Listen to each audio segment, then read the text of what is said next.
So good day everyone. Welcome and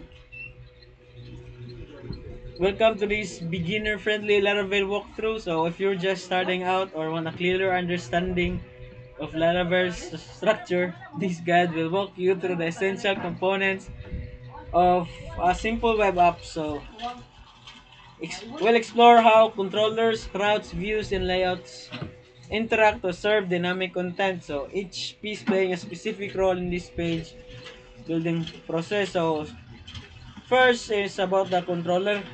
So here, and so this controller is responsible for managing the logic behind the about page. So in this case, this PHP class that extends Laravel's base controller. So it contains an index, so which is ang yung method here. Ano siya? And mag-return siya sa siyang yung about, which is ang view, which is here.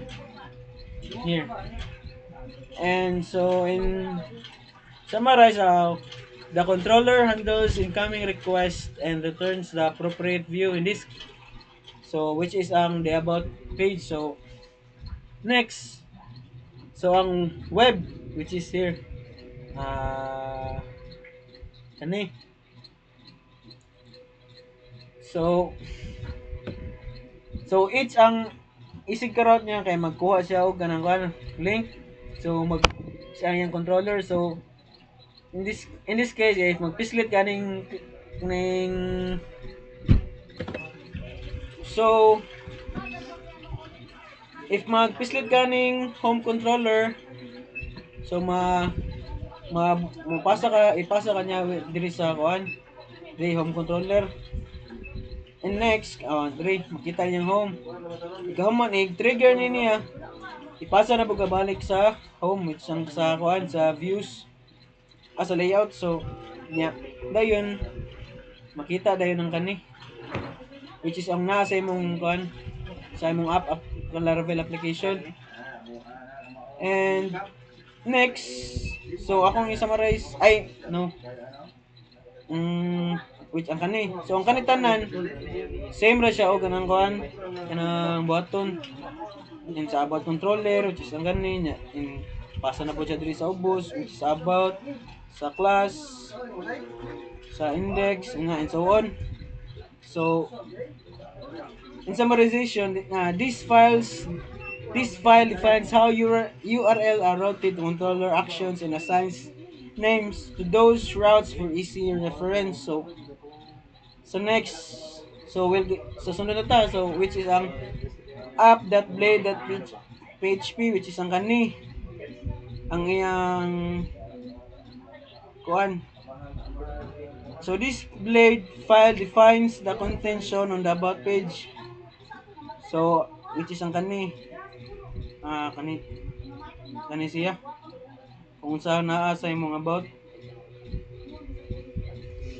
And next, mm,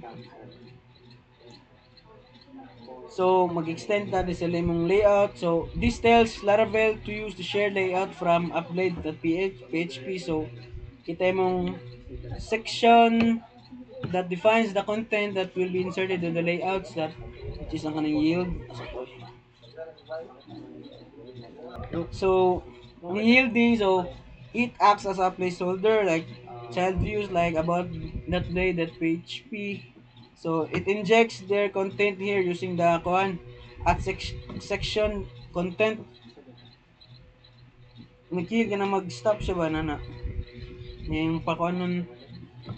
So next is kanang mag-include so mga partials, and so it pull and reusable components like the navigation bar and the footer from separate blades. So in summarization, this layout sets up the page structures and uses blade directives to include shared components and allow child views to inject their content. So diri diri yung footer, the about page.